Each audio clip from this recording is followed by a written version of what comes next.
OC नसलेल्या इमारतीमध्ये उभारण्यात आलेल्या रुग्णालयांबाबत विचारविनिमय करून निर्णय घेणे.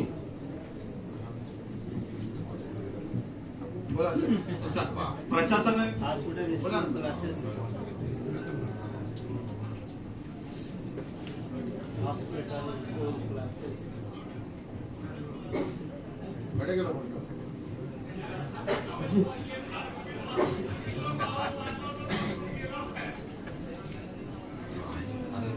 अध्यक्ष महोदय, खरं म्हणजे हा विषय जो आहे तो अत्यंत गंभीर आहे.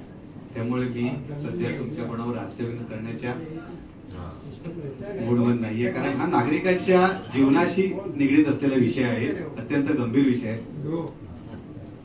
वसई विरार शहर महानगरपालिका क्षेत्रातील सीसी व ओसी नसलेल्या इमारतीमध्ये कार्यरत असलेल्या रुग्णालयाच्या नोंदणी संदर्भातला हा विषय आहे आणि मला याच्यावर माझी काही थोडीशी भूमिका आपल्या इथे मांडायची आहे. खरं म्हणजे माननीय सर्वोच्च न्यायालयाने 17 डिसेंबर 2024 रोजी दिलेल्या रुग्णालय चालविणाऱ्या इमारतींना ऑक्युपन्सी सर्टिफिकेट बंधनकारक करण्यात आले आहे. तसेच दिनांक 7 एप्रिल 2025 रोजी आरोग्य संचालकांनी सर्व खासगी रुग्णालयाची नोंदणी ऑनलाईन पद्धतीने करणे बंधनकारक असल्याचे निर्देश महानगरपालिका दिलेले आहे. त्यामुळे खरं म्हणजे या अडचणी आपल्या या रुग्णालयाच्या या ठिकाणी वाढलेल्या आहेत. मात्र अध्यक्ष महोदय, वसई विरार शहराचा इतिहास लक्षात घेतला तर 1990 ला सिडको अस्तित्वात आली प्लॅनिंग अथॉरिटी म्हणून, आणि आपल्या इकडनं परमिशन द्यायला इमारतीला तेव्हा सुरुवात झाली. त्या अगोदर BMRD होती, पण ते ठाण्याला ऑफिस असल्यामुळे ग्रामपंचायत किंवा तत्कालीन वसई नगर परिषद यांनी काही इमारतीला किंवा रुग्णालयाला परमिशन देत होते. खरं म्हणजे त्यावेळेचे सगळे नामांकित डॉक्टर यांनी नागरिकांच्या आरोग्य सेवेसाठी स्वतःच्या कष्टातून रुग्णालय उभी केली आणि त्यावेळच्या स्थानिक प्राधिकरणाकडनं सर्व ज्या काही परमिशन होत्या त्या घेऊन ते रुग्णालय चालू केले. आतापर्यंत आपल्या शहराची लोकसंख्या जवळपास 20 लाखापेक्षा अधिक झाली आहे.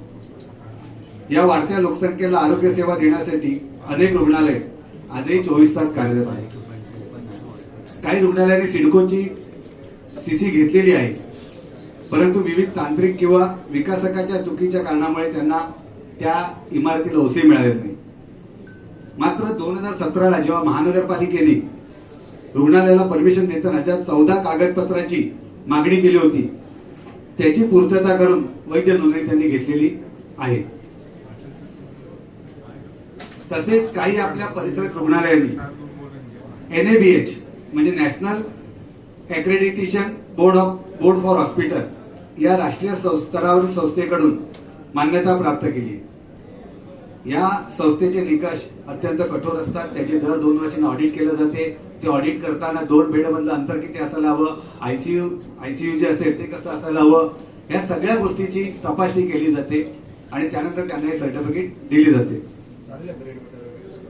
मात्र या रुग्णालयाच्या माध्यमातून राज्य शासन केंद्र शासन यांनी आयुष्यमान भारत, प्रधानमंत्री जन आरोग्य योजना, महात्मा ज्योतिराव फुले जन आरोग्य योजना, राष्ट्रीय आरोग्य अभियान, जननी सुरक्षा योजना, बाल आरोग्य कार्यक्रम असे विविध कार्यक्रम या रुग्णालयाच्या माध्यमातून शासनाने राबवले आणि त्यांनी ते नागरिकांपर्यंत पोहोचवले. त्यांचा लाभ नागरिकांना या रुग्णालयाच्या माध्यमातून मिळाला. परंतु अध्यक्ष महोदय, केवळ ओसी नसल्याच्या कारणावरून अशा रुग्णालयाची नोंदणी नाकारणे हे त्या रुग्णालयावर किंवा त्या डॉक्टरवर अन्यायकारक ठरेल. कारण ज्या ठिकाणी महानगरपालिकेची आरोग्य सेवा पुरत नाही म्हणजे पोहोचत नाही त्या ठिकाणी रुग्णालय नागरिकांना सेवा देण्याचं काम करतात. खरं म्हणजे अगोदर आपण विषय घेतला 74व्या घटना दुरुस्तीचा दाखला दिला आणि आपण पाण्याचा विषय घेतला. परंतु जी महानगरपालिकेची मूलभूत कर्तव्य आहे त्याच्यामध्ये आरोग्य सेवा पुरवणे हेही आपलं कर्तव्य आहे. आणि या ठिकाणी रुग्णालय पण महापालिकेच्या वतीने त्या नागरिकांना ती आरोग्य सेवा देण्याचं काम करत असतात. त्यामुळे अशा रुग्णालयांना काही गोष्टीमध्ये कायद्याच्या चौकटीत राहून सहकार्य करणं हे महापालिकेचं कर्तव्य आहे. खरं म्हणजे त्यामुळे ओसी आपल्याकडले कुठली लोक आपण जेव्हा हॉस्पिटलमध्ये जातो तेव्हा त्या डॉक्टरांची पात्रता बघतो, त्याची ओसी आपण चेक करत नाही.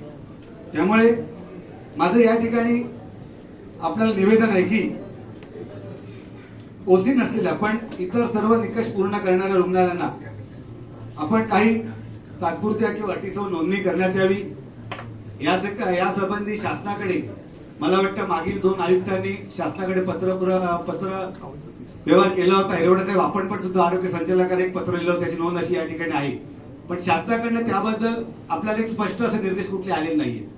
पण जरी शासनाकडे निर्देश नसेल आली तर तो इश्यू आपल्याला पालघर जिल्ह्यात पण आहे. पालघरचे तत्कालीन जे आता कलेक्टर आहे त्यांनी पण याविषयी काही पुढे त्यांनी त्या पूर्वतयारी केली असेल किंवा यासंबंधी हा विषय पूर्ण जिल्ह्याचा पण आहे. पण मला वाटतं या ओसी साठी आपण या रुग्णालयाची परमिशन नाकारली नाही पाहिजे, रुग्णालय चालू राहिले पाहिजेत. आता बऱ्याचशा रुग्णालयाला आपण परमिशन दिले नाही, पण अशा वेळेला जर काही अपघात घडली तर त्या ठिकाणी डॉक्टरांचा त्रास होऊ शकतो, त्या ठिकाणी रुग्णांना त्रास होऊ शकतो. तेव्हा आपण या ठिकाणी एक सहानुभूतीपूर्वक विचार केला पाहिजे आणि आपल्या 14 अटी ज्या पूर्ण करत असतील अशा रुग्णालयांना आपण ऑफलाईन परमिशन दिल्या पाहिजेत. पण याच्यामध्ये काही फायरच्या ज्या अटी आहेत या पूर्ण केल्या पाहिजेत. त्याचबरोबर मी काही लिस्ट मागवली. याच्यामध्ये जवळपास 20 रुग्णालय अशी आहेत की ज्यांच्याकडे कुठलेही कागदपत्र आढळत नाही. आणि खास करून ही जी रुग्णालय आहेत ती साधारण धानिवबाग, संतोष भुवन, वालिव ह्या परिसरात आहे. मग ज्यांच्याकडे कुठलेही कागदपत्रच मिळत नाही अशा ठिकाणी आपण थोडस कडक कारवाई घेतली पाहिजे. परंतु ज्याच्यामध्ये ओसी नसेल किंवा ज्याचं स्ट्रक्चर मजबूत आहे, बाकी सगळे कागद आहेत, 14 अटी पूर्ण करतात, तर यांना आपण या ठिकाणी परमिशन दिली पाहिजे अशी माझी मागणी आहे. त्याचप्रमाणे याचा मी सगळा अहवाल घेताना या रुग्णालयांना घरपट्टी लावताना काही रुग्णालयांना आपण वाणिज्य घरपट्टी लावलेली आहे आणि काही रुग्णालयांना आपण त्याच्यामध्ये रहिवासी लावलेली आहे. तर हा दुजाभाव का? खरं म्हणजे जर महापालिकेने यासंबंधी ठोस अशी भूमिका घेतली पाहिजे. जर अशा रुग्णालयाला जर आपण वाणिज्य घरपट्टी लावणार असू तर जे रुग्णालय आपल्याकडे नोंदणीत असतील त्यांची घरपट्टी पण सोबत जोडली असेल तर त्या ठिकाणी सगळ्यांना तुम्ही वाणिज्य केलं पाहिजे. अन्यथा जर थोडासा हा विषय वेगळा आहे, बरोबर आहे, तुम्ही आरोग्य समितीवर आहे, हा वेगळ्या पद्धतीने तुम्ही कधीतरी नंतर मांडा किंवा तो आणा. आता हा विषय थोडासा त्याच्यातनं परत वेगळी चर्चेला येऊ नये. धन्यवाद. नाही याला धरून आपण फक्त बोललो आता करून मग परत सगळेजण धरायला लागले तर मग नाही. इथे कसं बऱ्याच वेळा सभागृह खूप वाद झाली, आम्ही शांत बसून ऐकतो. म्हणून आपण साहेब आम्ही तुमची भूमिका आम्हाला मान्य आहे, पण मी बऱ्याच वेळा बघतो तर इथे प्रत्येक वेळेला विषय सोडून बऱ्याच ठिकाणी लोक वाद गेले. लेखी बोले सुने लागे, लेखी बोले सुने लागे. हा नाही आम्ही त्यासाठी तुम्ही सर्वोच्च अध्यक्ष महोदय, तुम्ही सर्वोच्च तुमचे आदेश मानलेच पाहिजे तिथे. नाही असं नाही, आपण हा विषय दिलगिरी व्यक्त करतो. यापुढे असं काही प्रतिष्ठित डॉक्टर मला भेटलेले आणि त्यांनी त्यांच्या अडचणी सांगितलेल्या. काही इतकी वर्ष आम्ही चालवतो, आतापर्यंत आम्हाला असं दिलेले आहे, बरोबर आहे.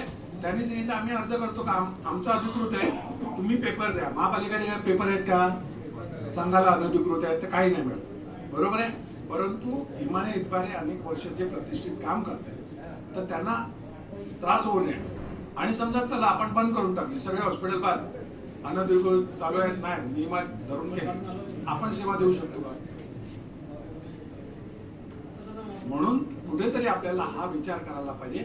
अगदी चुकीचं आहे तर त्याला नाही दिलं पाहिजे, पण काही गोष्टीची पूर्तता करत असतील, चांगलं असेल तर त्याला 100% माझी मी त्याच भूमिकेतनं म्हणतो. बघा 2014 म्हणजे सगळ्याची सगळ्या पूर्तता केल्या आहे, पण आता ही बांधला इलिगल आणि त्याच्यात आहे तर त्याला देऊ नका.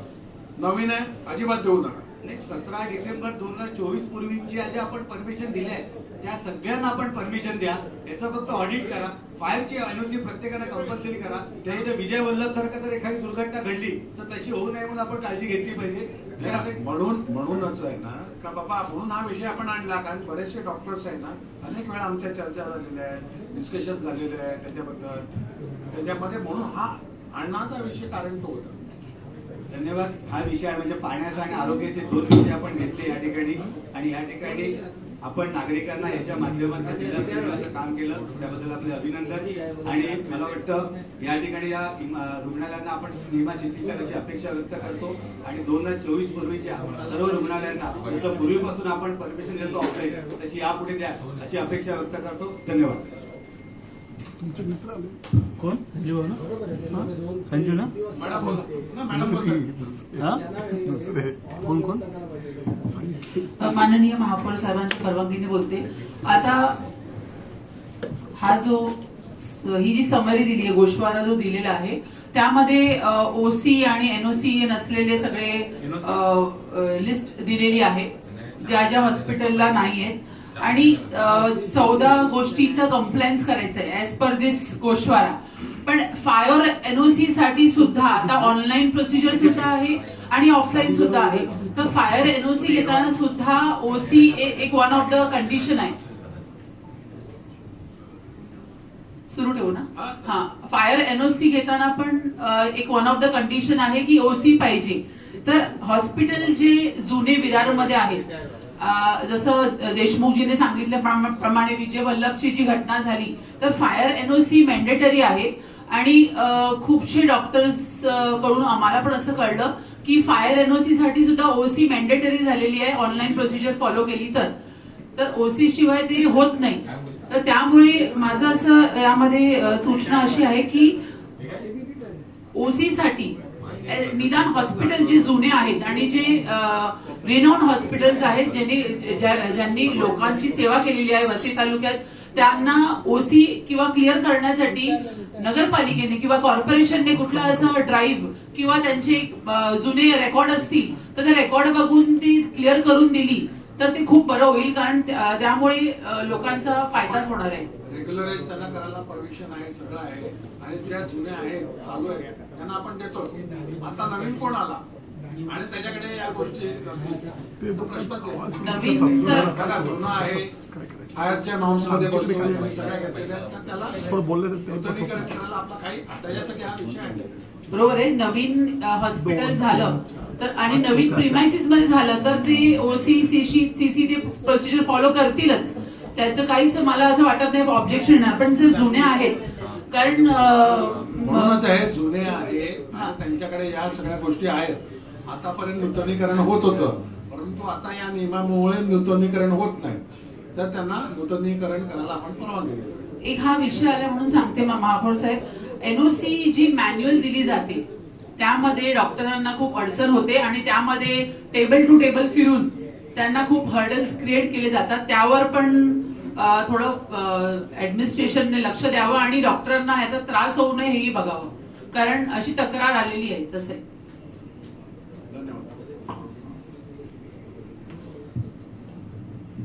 सन्माननीय महापौर साहेब, हा विषय जसा तुमच्याकडे सातत्याने येतो त्याच पद्धतीने